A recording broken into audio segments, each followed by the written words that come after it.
In 2024, my book Disney's live-action movie Bombs, 1979-2019 came out, and I've decided to cover some of the movies in a video format. This will tie into either an anniversary or a movie coming out that is connected to one of these movies. Much of what I'm going to say is taken directly from my book, and I also recommend check out my other book, 100 Years of Universal Monster Movies. Anyway, I hope you enjoyed this video and the history of this movie.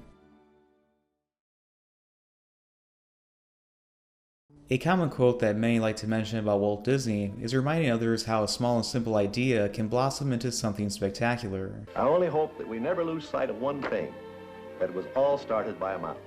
This of course would apply to animator Steve Leisberger, who was inspired by the video game Pong and computer footage from the computer technology company Mathematical Appliances Group Inc., aka Maggie, to make a movie. With a love and a fascination of video games, he thought about his idea further by using a style of backlit animation that he developed for Leisberger Studios and promotions for radio stations that focused on rock music. He got in touch with producer Donald Kushner while making the animated TV movie for NBC, Animal Olympics. Because of the NBC connection, the idea was to make Leisberger's movie idea Tron into a TV movie. When working on the story and the eventual script, Bonnie McBird would join Leisberger. They would do research into computers by picking up books on the subject and buying a computer to study it. During the years when they were writing it, they took inspiration from various fantasy stories such as Alice in Wonderland and The Wizard of Oz, while also sampling the Universal movie Spartacus. After McBird changed Tron from a visual demo to a character, Leisberger had an early story idea of Tron as a football character. The sports idea would be dropped in favor of fantasy. As it was in development, the idea was to make the computer scenes animated by hand, but then when computer scientist Alan Kay discovered the project, he chimed in to convince the people working on the movie to not use hand-drawn animation and go full computer-generated imagery. While being an advisor on the movie, he would inspire the name of a character in the script that McBird helped write. McBird also fell in love with Kay, and she would marry him. It then became apparent that it would have been too expensive as a TV movie for NBC. The idea was for Leisberger to have it financed by himself and others, while also having the animation outsourced to several companies. While the only company to say yes to it was Information International Inc., aka III, Kushner and Leisberger would find themselves shopping the movie idea around to several major movie studios since they could not finance it themselves. While the likes of Columbia Pictures, MGM, and Warner Brothers passed on it, they took a chance by pitching it to Disney. Producer Tom Whithill came across the script and saw potential in it, as well as thinking that it could be the sort of movie to feel relevant with the youth by the rising popularity of video games. They were then called in to talk more about the movie idea in person in the summer of 1980. After Disney decided to fund a test reel of what the movie could look like, they were won over and decided to pick it up months later, but under the condition that they had to rewrite the script and change the storyboards in the process under their supervision. With Disney's writers on board, the movie became more serious, less scientific, and they removed all dialogue that McBird wrote in the final movie.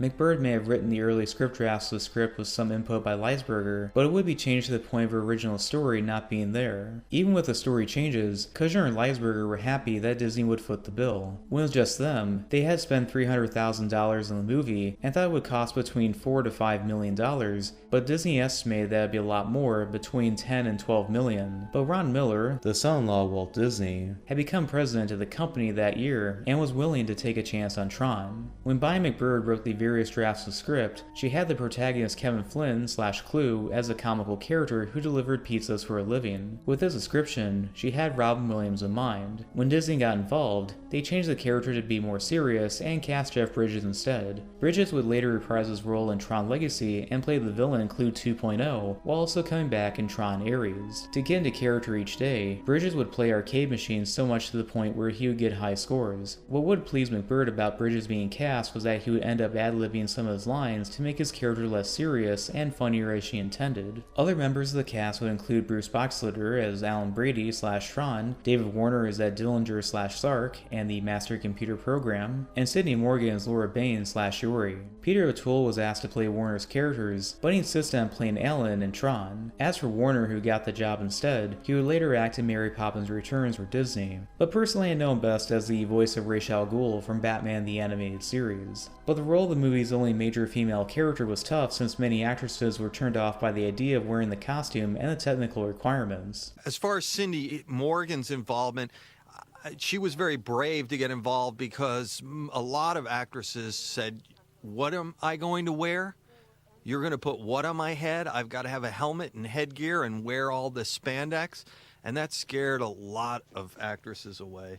Debbie Harry was almost cast and was brought in to screen test, but Morgan was picked late into the casting stages. After spending years of getting off the ground, Tron would film in the state of California on location and inside sound stages, as well as over in Livermore, England. Filming started on April 20th, 1981, and would finish in early July. Much of the higher-ups involved knew what they were getting into, except for associate producer and visual effects supervisor Harrington Ellenshaw, who wished he had some foresight. Ellenshaw had worked on the Black Hole on the miniature effects, and later worked on Dick Tracy as a matte artist. The story begins with software engineer / former ENCOM employee Kevin Flynn, played by Jeff Bridges, trying to hack into the mainframe. But the security there is too much for Kevin's program Clue, also played by Jeff Bridges, and he fails. Digital Effects Inc., aka DEI, worked on the opening scene of the movie where it may have been complicated effects-wise, but it was inexpensive compared to the other effects in the movie. Meanwhile, over at ENCOM, employees Alan Brady, played by Bruce Boxleiter, and Laura Baines, played by Sidney Morgan, become suspicious of the Master Control program when it closes off anyone from accessing any projects. Alan then has a word with his boss Ed Dillinger, played by David Warner, about the situation, but Ed assures him that is just the MCP stopping hackers. But when Alan leaves, Ed asks the MCP what is really going on, and the MCP reveals his plan by taking over programs from around the world. Ed dislikes this, but the MCP threatens Ed with blackmail and the truth that he stole Alan's ideas to advance his career. In the early script that was written several months before filming began, Alan's last name was Weathers, Laura's was Nikita, and their co-worker Dr. Walter Gibbs, played by Bernard Hughes, was named Dr. Frank Gibbs. The scene also had Ed fire Alan with a lot of swearing involved. In addition, it was Alan, not Kevin, who was trying to hack into the system. Alan and Laura then go to the arcade that Kevin owns and talk to him. Laura knows that Kevin was a hacker, and Kevin reveals to them that he was trying to prove that Ed stole his ideas. They unite to sneak into ENCOM to free the security program Tron that Alan made. When they sneak inside, Alan and Laura go their own way while Kevin hacks into a computer. But before Kevin can shut down the MCP uses a prototype laser to zap Kevin into cyberspace. The exterior location for Flynn's arcade was in the Hall building in Culver City, and the exterior of the ENCOM building was filmed in Los Angeles. But the interior of the computer laboratory that Kevin hacks into was filmed inside the Lawrence Livermore National Laboratory in Livermore. The apartment and arcade were meant to be separate locations, but when they found this building, they realized they can merge the areas into the same location. Dozens of arcade machines were brought in, and many more extras were added to the scene. The laboratory at the time housed the biggest and fastest computer in existence, as well as the Shiva laser that was used for experimenting on thermonuclear fusion. The cast and crew were there between April 30th and May 4th. But because of how rare and valuable these objects were, the cast and crew had to be extra careful while working. But an issue that cinematographer Bruce Logan and the crew ran into was back in Burbank when they were called by the city that using 12,000 amps for powering the set was too much. The graphics animation of Kevin being teleported from the lab to the computer world had effects people take footage of the actor with the final frame, then merge it with the footage of the same shot without him there. Kevin finds himself now in cyberspace and is taken against his will by the henchman of Sark, also played by David Warner, who only takes orders from the Master Control program itself, also voiced by the same actor. The computer world that Kevin gets teleported to was a visual effect done by Information International Inc., aka DeepAI. With the way cyberspace and the people would glow, these scenes were filmed in 65mm black and white.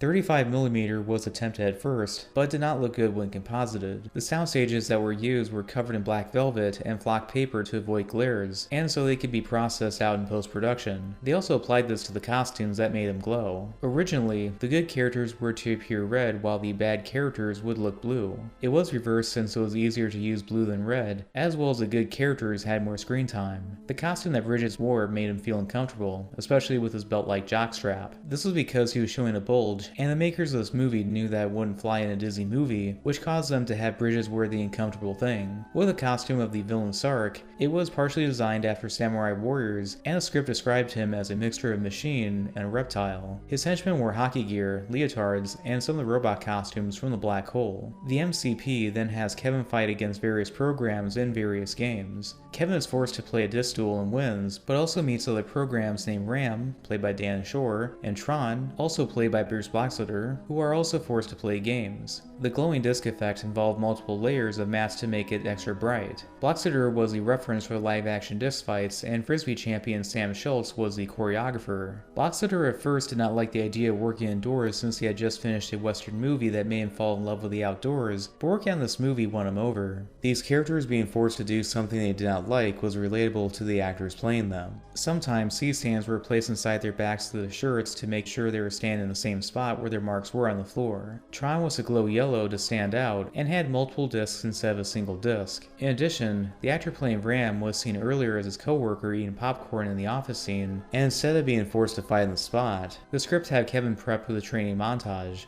Kevin, Tron, and Ram are then forced to play in the life cycle game, but as they play against the other programs, they escape the area to get into the mainframe and get chased by Sark's henchmen. The Mathematical Appliance Group Inc., aka Maggie, did life cycle effects to the movie, with the sound effects being done by a few synthesizers. While the exteriors were fully animated with computers, the interiors were hand-drawn animation, even when they were willed into existence. As they get chased, Tron separates from Kevin and Ram, but Ram gets injured in the process. Before Ram dereses and fades away, he figures out that Kevin is a user and not a program, and believes Kevin can set things right with Tron's help. When it came to the chase scene with light cycles and the heavy action scenes involving any vehicles, Razor's graphics were used because they were purely visual effects, but vector graphics were used in the black and white areas that involved the actors. The importance of Tron was different in the early script drafts, as well as who or what Tron was supposed to be. While Kevin hijacks a downed enemy vehicle and comes across an ally named Bit, Tron comes across a program named Yuri, also played by Sidney Morgan, who agrees to help him overthrow the MCP while going to her apartment to hide from Sark's henchmen. The big character that was done for comical relief was done by DeepAI, and a speech synthesizer known as Vortex was used for the characters saying yes or no. During scenes with Tron and Yuri, or when there were multiple characters on screen at once, the actors had to act out their scenes separately and composited later. The apartment scene was more romantic in the script, where Tron and Yuri were to kiss in her apartment, in which it would glow so much that it would light up the whole apartment. While characters like these programs dreaded their existence, Bill Coyer, who worked on the computer image choreography and the production storyboards, loved each day of filming as an exciting new challenge. While Kevin finds out he can change his color to blue to red to blend in with Sark's henchmen, Tron and Yuri go to Dumont, played by Bernard Hughes, for help.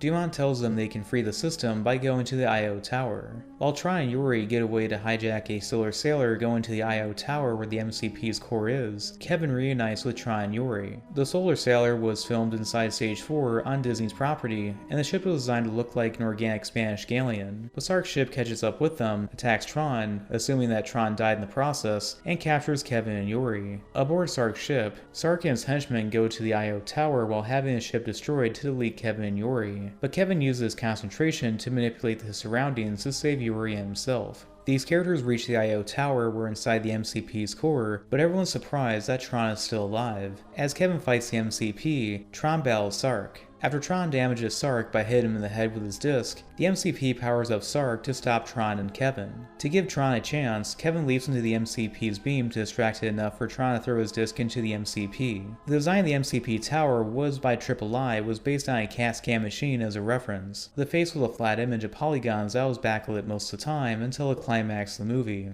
The design of the MCP was partially done by Roger Ehlers, who would later work on several Disney animated movies, most notably co-directing Lion King. The moment of Sark's brain matter was the reason why the movie would get a PG rating, and the pieces were of old clock parts. When Sark was hit by a laser ray by the MCP out of desperation, this was the first day of filming. Now with the MCP destroyed and the mainframe freed, Kevin disappears, knowing that his work is done. Now teleporting back to the real world, Kevin finds out that the freed system has printed evidence of Ed's plagiarism, causing Kevin to become Encom's new CEO. The script had a story end with Alan showing his jacket having the bit character come into the real world. But the simple ending was far from the case for Leisberger, since he had to work overtime out of fears from Disney that an upcoming strike from the Directors Guild was coming up. This breakneck speed would be the cause of the production to go up, but even with the extra hustle, the movie would take 60 days of production, 10 more than planned. Regardless of how long it took to film, the cast and crew would end up going back for reshoots to redo some of their close-ups, as well as the arcade scene to fix the lighting and change some of the dialogue. Post-production work was just about as challenging when it came to filming the movie. There was over an hour of visual effects that needed to be added, as well as 500,000 elements that needed to be animated. The idea was at first to get hundreds of local college students that summer to teach him how to animate as a way for the studio to save time and money, but it never worked out, resulting in being outsourced to Cuckoo's Nest and Wang Film Productions in Taiwan to do the animation. This was a relief, but the people making this movie had to be careful to balance making convincing effects while not going over budget, which proved challenging since no other movie at the time was done the way it was. Even with the budgetary and time restrictions, Coyer was happy for Disney to foot the bill, but the people making this movie had to be careful to balance making convincing effects while not going over budget. The original budget was $12.5 million when they started. By the time production, reshoots, and post-production were done, it went up to $20 million. Tron was scheduled to come out in December of 1982, but then it was moved ahead of schedule to July. This was a decision by the higher-ups at Disney such as Ron Miller and Card Walker to go up against The Secret of NIMH by United Artists. That movie was Don Bluth's first animated feature, and Miller and Walker moved Tron as an act of revenge for their former Disney animator and many others who left with him a few years prior. This took away some time for the people working on the movie in post-production working on the visual effects, but Disney would help market the movie. Some of these would involve Brian Daley writing a novelization, as well as publishing The Art of Tron through Simon & Schuster. The better tactic in marketing had Bailey/Midway make the Tron video game for arcades. Released on July 9th, just a week after Bluth's movie, Tron was released to more than 1,000 theaters domestically, but it only made $4.7 million on opening weekend. The choice to move it to a less crowded month as December to a far busier time of the year was a big reason why it would underperform. It went up against much more popular movies that may have been out for weeks by that point, but it gained more attention from the public. What also did not help was that, unlike other studios at the time that were willing to spend a lot of money on marketing their movies, Walker was too frugal to spend any more money on marketing Tron and relied too much on word of mouth. Did anyone see the movie Tron? No. No. No. No. No. No. No. No. No. No. No. Yes. I mean, no. No. Some positive word of mouth came from the critics who liked the movie's visual effects and style, while mixed reviews took issue with the story, which felt a bit sluggish and flawed. Things did look better throughout its theatrical run, where it made $50 million worldwide, as well as making merchandise sales worth $70 million.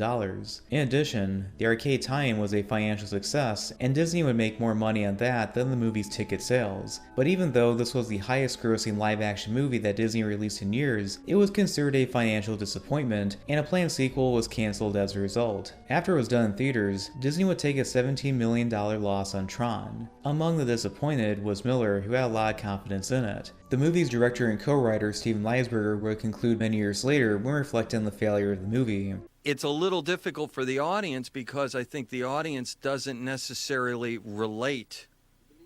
didn't relate then, it relates a little more now to a group of people who speak computer talk, who are interested in computers, and who are fighting to make cyberspace, or the electronic world as we called it, a good place. At least Tron would receive a few Academy Award nominations for Best Costume Design and Best Sound, but it was not nominated for its effects because they did not recognize computer effects as plain fare. Throughout the years as Tron would be released on various home video formats, not only would it cover the theatrical loss, but would gain a following of fans who discovered the movie for themselves. What also helped was Disney airing the movie on the Disney Channel about a year after its theatrical release, and its popularity would grow from there. In 2002, Leisberger went to a screening of his movie at the University of Illinois in Urbana and was taken aback positively by how many people showed up. The movie became so popular that Disney would make the sequel Tron Legacy, the animated series Tron Uprising, opening the attractions Tron Light Cycle Run in Shanghai Disneyland, and Tron Light Cycle/Run in the Magic Kingdom and Walt Disney World, and 2024 greenlight in Tron Ares. So anyway, thanks for watching. Please like and subscribe.